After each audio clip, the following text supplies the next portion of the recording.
Bonjour à tous, je vais vous expliquer pourquoi c'est cette vidéo de Xavier Delmas pour Zone Bourse qui a le plus de vues. Tout de suite, un petit extrait. Donc on va jouer un petit peu à se faire peur et on va écouter ce qu'il nous dit. Et ce qu'il nous dit, c'est relativement simple, c'est qu'on est au cœur d'une des plus grosses bulles de l'histoire, et il compare ça facilement à 1929, à la bulle des valeurs internet de 2000, et il dit qu'on va avoir un éclatement de bulles qui va être extrêmement violent, de ces types d'éclatements de bulles dans lesquels des fortunes se font et se défont, et là où Alors, cette vidéo, c'est ce gérant qui a prédit les crises de 2000 et 2008 voit un crack en 2021. On voit quand même qu'elle a 309 000 vues pour 143 000 vues pour la deuxième meilleure vidéo de Xavier Delmas pour Zone Bourse. Alors pourquoi autant d'écart, hein? Xavier Delmas, il réalise des contenus de très grande qualité. On est tous d'accord pour le dire, hein. Des analyses de valeur, des analyses de portefeuille, des comparaisons, des benchmarks. Vraiment, c'est un super créateur de contenu pour tout ce qui est finance.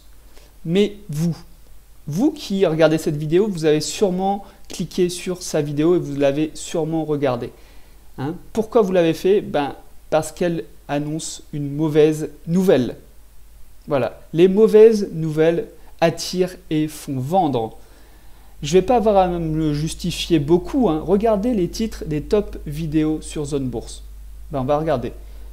Comprendre le marché du pétrole en 7 minutes chrono, comprendre un bilan comptable en 9 minutes. Pour moi, c'est les deux exceptions. Vous allez comprendre la suite. Tout comprendre de la faillite de la Silicon Valley, hein. On parle aussi d'un crack, d'une faillite. L'euro va chuter à zéro. Vous comprenez, là, ça fait également peur. Warren Buffett prévoit un crack, il y a directement crack dans le titre. Pourquoi 80% des traders particuliers perdent de l'argent et les GAFAM peuvent-ils disparaître, hein? Et oui, elle annonce toutes ces vidéos, à part les deux là, elles annoncent toutes une mauvaise nouvelle. Les mauvaises nouvelles font vendre, malheureusement. Je vais vous donner un exemple. Sur ce type de vidéo là, pourquoi 80% des traders particuliers perdent de l'argent? Si il avait écrit pourquoi 20% des traders gagnent de l'argent, est-ce que vous pensez que ça vous aurait intéressé? De toute façon, on retrouve ce système de faire peur, vendre la peur partout, surtout sur la télé et tout ce qui est programme télé, journal télé, hein. Si on vous disait attention, cet avion a failli s'écraser avec 300 personnes qui ont failli mourir à bord, regardez ce qui s'est passé. Là, ça va vous intéresser. Mais si on vous dit cet avion a atterri normalement et ces 300 personnes vont bien et ont pu rejoindre leurs vacances en toute tranquillité, est-ce que ça vous intéresse? Voilà, concrètement, hein. Voilà, vous avez des exemples concrets et tous les jours, et même Xavier Delmas utilise ça. Alors, il ne faut pas en vouloir à Xavier, hein, ou aux médias même. Il ne faut pas en vouloir de raconter que des mauvaises nouvelles, que de vous faire peur, en fait. Parce que c'est le business, c'est ce qui leur fait gagner de l'argent, hein. Des vues sur YouTube, c'est ce qui fait gagner de l'argent. Des vues au journal télé, c'est ce qui fait gagner de l'argent. Il ne faut pas leur en vouloir, en fait. C'est l'être humain qui est attiré vers les mauvaises nouvelles. Bon, après, on peut en vouloir à ceux qui utilisent un titre aguicheur pour partager une information qui n'est pas la bonne, qui n'a pas été vérifiée, et qui veulent juste faire du buzz. Ça arrive parfois que les journaux ne vérifient pas leurs sources et ils se font rattraper là-dessus. C'est très rare, mais on découvre en fait qu'ils ont partagé une fake news. Voilà. Alors, à mon tour maintenant de vous donner un petit peu de valeur, j'ai envie de dire, sur cette vidéo, c'est donc écouter des personnes négatives sur les marchés, des permabères, comme on les appelle, hein. Ça ne sert à rien. D'accord, ça ne sert strictement à rien. Car avec leur discours négatif, vous aurez tout le temps peur. Et quand on a peur, on ne fait rien, on n'investit pas, on ne gagne pas d'argent non plus. En plus, c'est des personnes négatives, vous allez les trouver bienveillants. C'est le côté pervers. Vous allez les trouver bienveillants parce qu'ils vont vous prévenir qu'il y aura un crack, qu'il y aura une crise.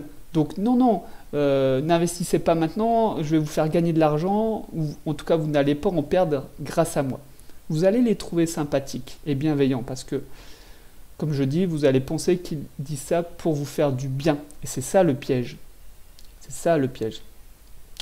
Et n'oubliez jamais qu'un crack n'est pas prévisible par nature. Sinon, ce n'est pas un crack. D'accord? Il faut bien comprendre que le marché anticipe tout. Mais un crack, on ne peut pas l'anticiper. Donc quelqu'un qui vous dit qu'il y aura un crack l'année prochaine, il n'en sait rien. Deuxième élément, c'est que personne n'est voyant, personne ne voit l'avenir. Personne. Et c'est pas parce que quelqu'un a prédit, comme Xavier le dit, un crack dans les années 2000 et 2008, qu'il est plus intelligent que nous et qu'il va savoir quand est-ce que va être le prochain crack. Par exemple, si ce gérant prédit un crack chaque année, eh bien effectivement, il va prédire tous les cracks. Mais sur 10 cracks prévus, il n'y en aura qu'un qui va se réaliser. Donc ça compte pas, en fait. Clairement, ça compte pas. Donc n'oubliez pas que c'est pas parce qu'on a de la chance et qu'on prévoit quelque chose dans le futur qu'on est un génie et qu'on est plus intelligent. Et c'est pas pour ça qu'on va... Et c'est pas parce que je me trompe demain en disant qu'il n'y aura pas de crack que je serai idiot. Voilà un petit peu, c'est tout pour cette vidéo. N'oubliez pas, si vous avez un patrimoine, une étude de patrimoine, vous pouvez me la partager. Je vous donne mon avis sur votre patrimoine, ou si vous avez un arbitrage à faire, n'hésitez pas, contactez-moi à nathan@investirpourreussir.fr. Toutes les sources de cette vidéo sont dans la description. Je vous dis au revoir.